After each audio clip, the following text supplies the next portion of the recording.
Welcome to the Motherhood Alliance podcast, the podcast dedicated to empowering moms and families on their health and wellness journey. I'm Brittany Suttner. And I'm Andrea Rankus. Together, we're here to explore holistic approaches that go beyond conventional medicine. Each week, we dive into topics that matter most to you, everything from nutrition and mental health to alternative therapies and natural living.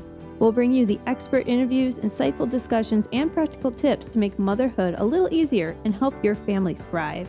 Please keep in mind that this podcast is for informational and educational purposes only and is not intended to replace the advice, diagnosis, or treatment plans you have with your personal healthcare team. Please have a conversation with your trusted healthcare provider prior to making any changes or implementing any strategies or advice you learn from this podcast. Whether you're a new mom navigating the early stages of parenthood or a seasoned pro looking for new ways to support your family's well-being, you're in the right place. Here at the Motherhood Alliance podcast, we challenge the status quo, ask the tough questions, and offer a supportive community for moms who want to make an informed, holistic choice. Thank you for joining us on this journey. Let's get started. Hi, we are Britt and Andrea from motherhoodalliance.com, and we are excited to welcome you to a 4-episode series with Sara Lindgren, a registered nurse, functional nutrition professional, health restoration coach, assistant professor of nursing, and the owner of Inspire Wellness NEW. With over 20 years in healthcare and a passion for functional and integrative wellness, Sara helps people uncover the root causes of chronic illness and guide them towards stronger, healthier bodies. She's all about practical foundational habits like sleep, nutrition, and movement that empower the body's natural ability to heal. And I will say, we go pretty in-depth in the science side of these episodes because, like I mentioned, she's a professor, so she really knows her stuff.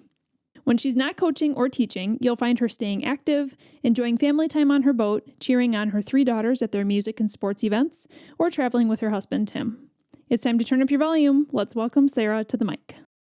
Hey everybody, welcome back to the Motherhood Alliance podcast. We're back here with Sara, and we have had an amazing conversation these last 3 episodes. If you guys haven't listened to those, I highly recommend it. The first one, we talked about stress, cortisol. We talked about gut health and that, but we dove even deeper into episode 2 about gut health, detox, gallbladders, all sorts of things. I mean, it's amazing. And then this last one, we talked about autoimmunity and how it doesn't have to be a lasting forever disorder. It's just amazing the type of information that we've just gone through. So, but in this one, we touched a little bit on this in the first episode, but bioactive peptides. And this is something that you just started not too long ago for yourself. And you had talked a little bit about that in the first episode, and we can talk more about your experience as well in this one. But what are they? Let's just start with that. Yep. So the scientific explanation is peptides are strings of amino acids, and they are not as big of a chain, if you will, to be a full-blown protein, but they're kind of in the middle there, if you will. And they direct a lot of body processes in different ways, again, depending on the type of peptide that you're talking about. So proteins are the building blocks of so many different parts of our cells. So peptides are a component of that. They can help direct signaling from when hormones are binding to receptors, which again, if your hormones don't bind to receptors, then that signal they're trying to send is lost. So peptides can help facilitate that. They can help drive enzymatic reactions. So for example, we talked about dairy in the last episode. If I eat something that is dairy-based, I have to have a way to break down lactose. Enzymes are things that catalyze those types of reactions. And there's tons of different enzymes in your body, and peptides can help facilitate those reactions, if you will. They can help drive, cellular, like DNA, RNA types of responses as well. They can help direct some of the inner workings of the cells. And they're just overall, they're very, think of them as little messengers that are going throughout the body and helping to direct body processes in all different tissues, again, just in different ways, depending on the peptide that you're talking about.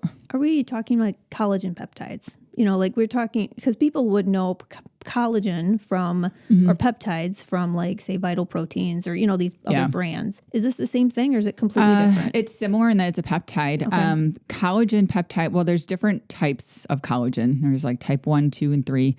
And there may be more than that too, and they all work and break down in a little bit different way.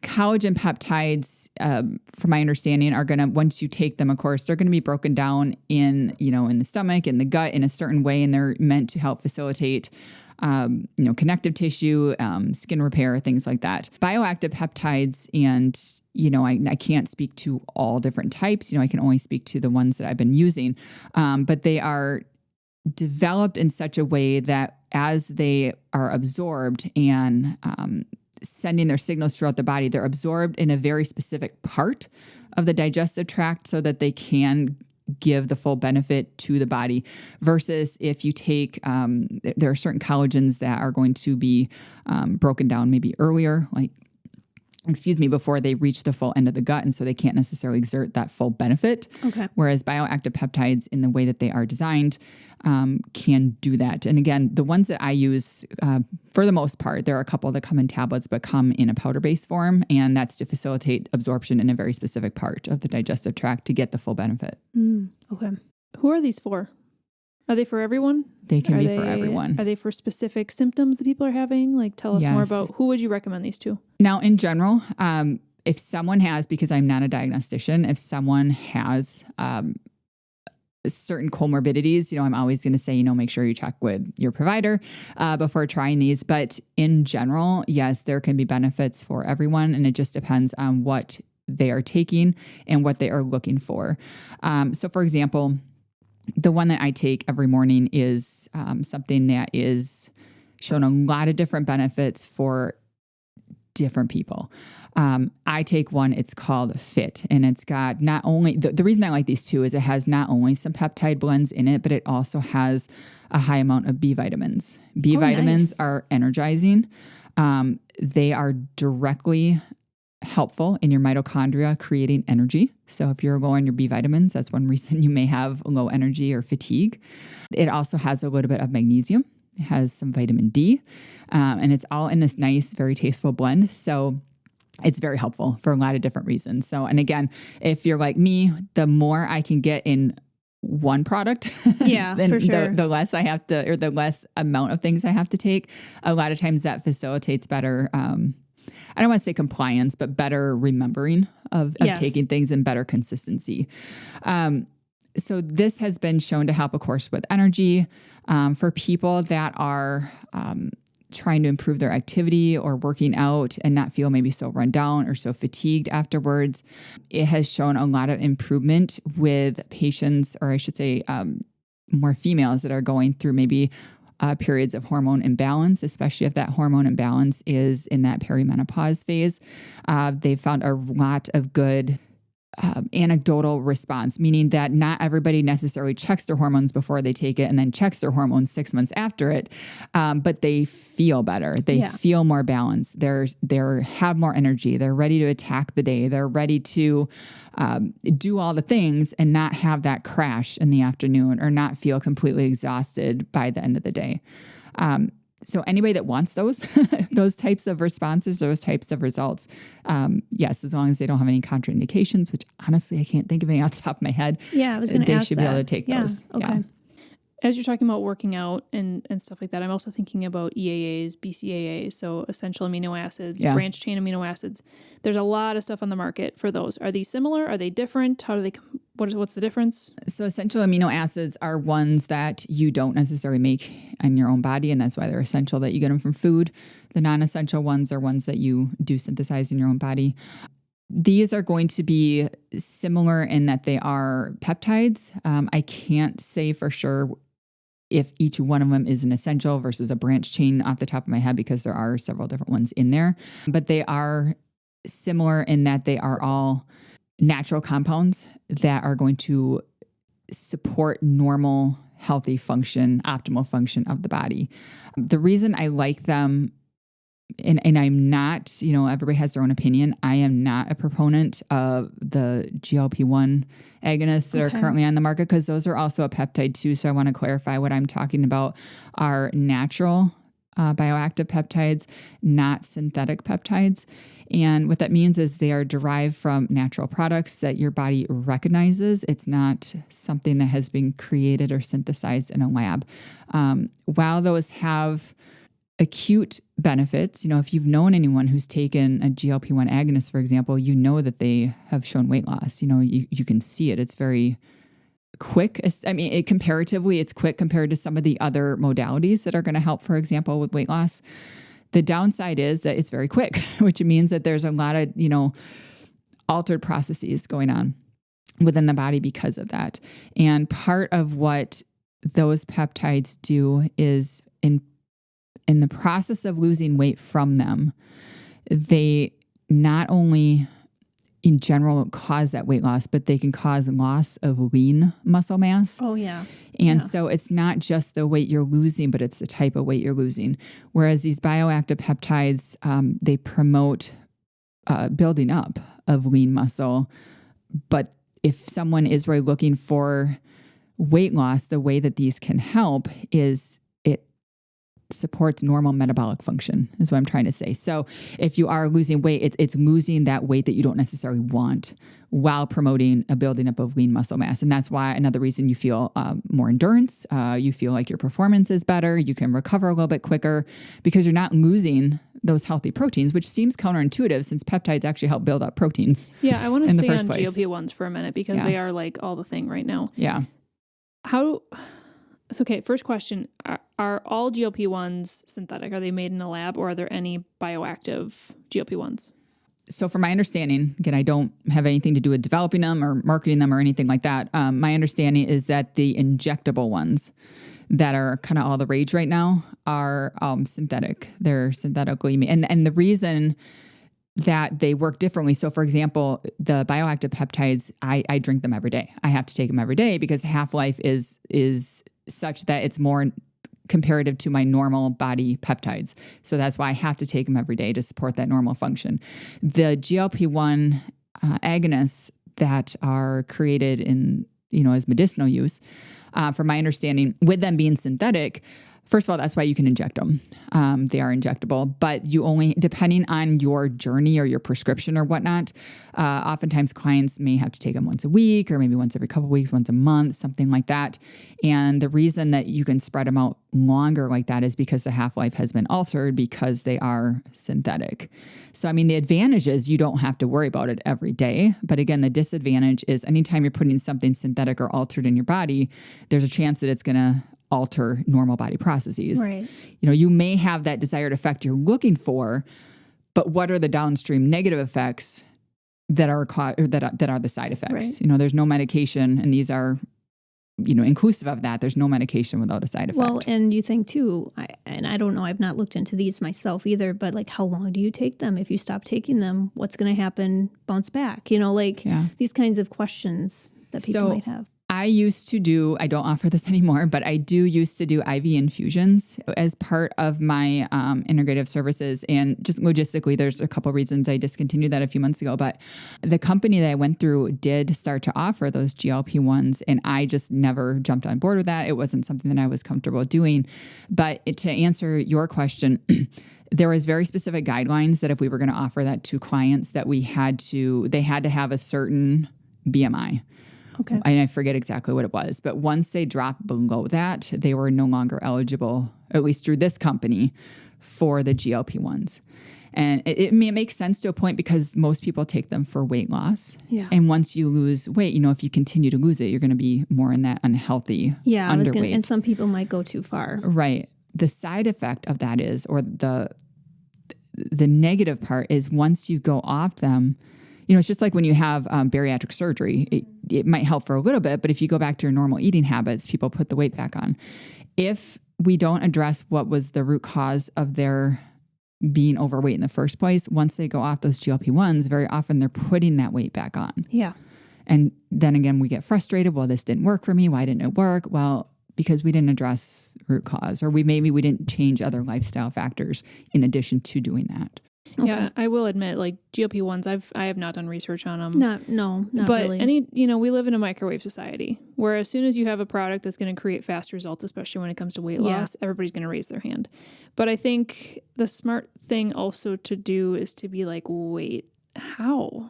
Right. That's not quite right. So again, I'm not an expert in those. There's probably plenty of people who are in holistic health and wellness that do offer them. But it is confusing to me that, so these are considered a peptide. Correct. Right? Which is amino acids. So how do you inject these into your body and then they start to melt your innards? Yeah. And I don't know the pharmaceutical makeup of them, but I can tell you in general. So when I was going through my health coaching certifications, the way, we first were starting to dive into supplements, peptides, vitamins, things like that. The way it was explained, and it just really made a lot of sense to me, is the way natural products, like again, a peptide or a supplement, support the body is, for example, everything in your body is super complex. So everything is multi-step. So if you have A that needs to convert to D, so D can do its job, the body has very specific steps where A will convert to B, convert to C in order to get D. Now that can do its job. Medications, again, this is a broad bucket, but in general, we'll take A, skip letters B and C, and convert it to D right away. And so because you skipped those processes in the middle, there's a reason we were made to have all these processes. Right. It may lead to a similar result, but it can cause maybe dysfunction in the middle. And nothing in the body happens in silos. Everything is just interconnected. And hormones is a really good example that I know we're not specifically talking about that, but just to illustrate this point, if I am incredibly stressed and I need to fill my cortisol bucket to support my stress response, if I can't get it or if I don't have enough cortisol, I'm going to go upstream to another hormone called maybe progesterone. Now I'm going to steal from that bucket.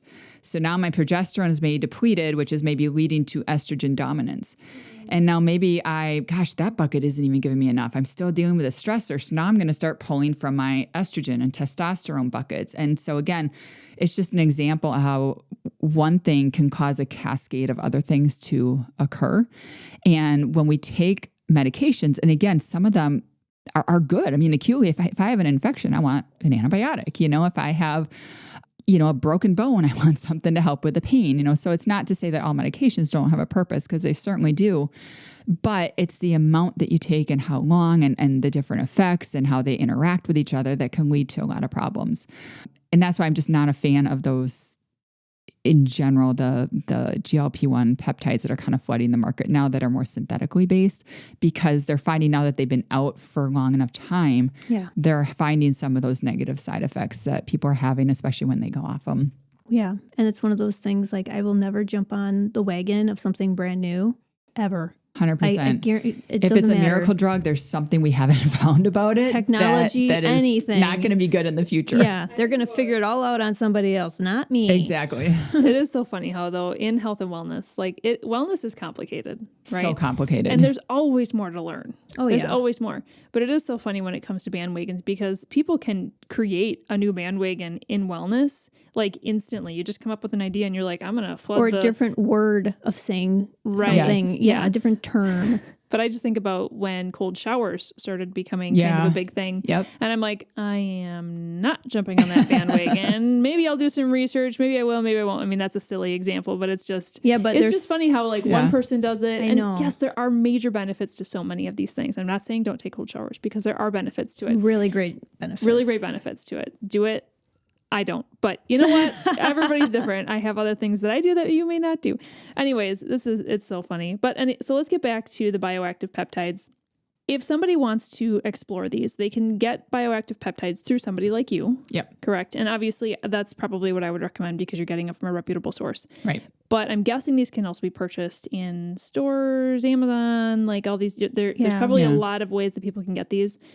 If they don't go through a professional like you, what are some things to look for or look out for when it comes to the brands and different types and things that they say? Yeah. And so I can speak to this just in general with peptides, supplements, vitamins, all of those I always tell my clients, those types of products are things that you truly do get what you pay for. If you are buying a bottle of 500 of a certain vitamin or peptide and it costs you $5, there's something wrong with it. And the reason I say that is because, there isn't any FDA oversight for vitamin supplements or peptides, which honestly, I don't think is a bad thing. But with that, there's nobody saying, yep, exactly what is on the label is what's in that bottle. And so one of the things that I look for is any product that has some third-party testing. So somebody, not involved in the company has come in and tested that product. Yep, that's actually what's in there. Oh, and that is the amount of what's in there, compared to what's on the label. Otherwise, it's not tested. Yeah. So you don't necessarily know. The other thing then is I always say, well, you want to look for what isn't in there. You want a product that is, so for example, for my clients that were trying to get off dairy, I met with one yesterday. She's feeling amazing now that she cut out dairy. Any supplement that I recommend for her has to be dairy-free. So I'll look for wheat-free, dairy-free, gluten-free, egg-free, if they have, soy-free. There's a lot of different things you want it to be free of, depending on what that person is maybe sensitive to. But also I look for things that are free of dyes, artificial coloring, those kinds of things, because they can be inflammatory. So if I'm trying to take maybe a vitamin D, but it's full of these fillers that are inflaming me, I'm kind of getting a wash. I'm not getting really a good benefit of that supplement or of that product. And, it's the same with peptides. I want it to have the things that are in there and not anything else. And so I look for what does it have, but also what doesn't it have. And then as often as you can, of course, you want some organic products in there. Yeah. Because again, if it's not organic, what was it sprayed with, or, what was it contaminated with before it was put into that supplement. So those are the things that I look for. And again, anything that has gone through that rigorous testing that has been made with very specific and very clean products is going to come with a higher price. Yeah. And it's not to say that you have to break your budget by buying all of these, high end stuff. Sometimes you can find some mid-grade stuff, but you want to make sure that it's free of those inflammatories. Yeah. It's a good company. Yes. Yeah. Yep. Look at the reviews. Go to their website, see if they have third-party testing. Those kinds of things are what you want to look for. With your bioactive peptides, you said you take it in a drink form. Is that just once a day? Or how often do you take this? So some of them you can take more than once a day. I have found a lot of relief just with them once a day. And again, because they are a clean product, they aren't the cheapest product out there. They're by no means the most expensive, but I do take them once a day. I take the one that's got those B vitamins and things that are packed in it in the morning. And then I take one called Hydrated, which has also a lot of good electrolytes in it. No dyes, no sugar, none of that other stuff. I take that during the day. This morning I actually just mixed them because you can do that too and you're going to get the same benefit. It just depends on how you like it and the flavoring that you like. Now, like I said, there are some that do come in a capsule, especially, like I said, I'm really speaking from the company that I get mine from. And the reason the ones that are in a capsule is because the peptide in them is going to be most beneficial at maybe a lower end in the digestive tract. And so they don't want it to break down and be released until it gets to that lower end of the digestive tract. So there is a rhyme, reason, science behind everything that they have done to create their peptide products. And what's the brand that you go through? I go through Make Wellness. Make Wellness. Yep. Okay. Yep. So if someone wants to try these, see how it makes them feel, what would be a good time frame that they should really be committed to trying them? We talked about least 3 months. 3 months. At least. Like I said, I am going on my 3rd month now of very religious use of the Fit and Hydrated. And then there's a different product called Lean. I don't take it to lose weight, but I take it to complement the other peptides in the Fit and Lean. And honestly, it comes in a bundle, which is another reason I do it, because you get a little bit of a discount if you do the bundle. But it helps with the metabolic function. It really helps support some of the other actions of Fit to really support metabolism. And metabolism is how you use things to make energy. It's giving the mitochondria in your cells the correct tools, but then how are they using that to make energy? I've been doing it for, like I said, going on my 3rd month. When I started and I was first kind of getting involved with the company, asking all the questions, is this something that I want to do? 3 to 6 months was their general recommendation. I love learning about new things. Yeah. All right. Well, a couple things before we close out here. Sara is offering a $10 off coupon for your first order of peptides if you choose to get them through her. The code is GIVE10. And then also on the Motherhood Alliance website where her profile is, she also wrote a blog called Natural Wellness at the Cellular Level, the Power of Bioactive Precision Peptides. Go ahead and check that out. We will link to all of that in the show notes if you want to continue your learning of this topic. These were some awesome episodes, Sara. Thank you so much for joining us. It was fun. Thank you for having me. And one thing we always love to ask a guest before they leave our episode series is, what does the future hold for your business and yourself? So my business is continuing to grow. I am a sole provider right now, but I am going to be, I guess I can say it, my husband is going to be joining me soon and offering another service. So I'm going to keep that a little bit under wraps just till we're ready. It's going to be in May of 2026 that we'll be adding a new service, but continuing to expand. Right now, most of my health coaching is one-on-one. Clients really like that personal feel. I do, it can be virtual or in person, but I'm looking to expand. I'm currently in process of developing a gut health, or actually more, it's a gut-brain connection class. So it's going to be a 5-week class where I have people come in once a week, and we'll do a different topic on gut-brain health throughout each of the 5 weeks. They're going to get a binder. They're going to get some homework to do every week, and it's going to be fun. I'm also looking to expand to employer-based health coaching. So if someone wants someone to come in for health coaching for a group of employees, whether that be once a week, once a month, if they have a topic in mind, if they want me to come up with something, that's what I'm looking to expand into as well. And then just continuing to offer the advanced functional labs. Detox foot baths, infrared sauna, those things are all in the works. And then especially for the sauna and the detox, if they do buy a bundle of those, there is a discount, of course, but they'll also get a free service in their birthday month. So that's a perk to that. Yeah. So much fun. Yeah. So much fun. Oh, and you're also a professor too. So, throwing all the, and a mom, and I'll throw this other stuff in. So super amazing. Thank you for sharing all that. And we are excited to watch all this unfold. Thank you. If you enjoyed this episode, would you consider leaving a rating or review or sharing it directly with a friend who could benefit from the information? We know that you're a busy mom or caregiver, and our goal is to make your life easier by bringing tips and tricks directly from experts into your earbuds. By sharing this episode with someone you love, you can play a critical role in helping to make their life easier as well. We appreciate your time, and thank you for being a part of the Motherhood Alliance family.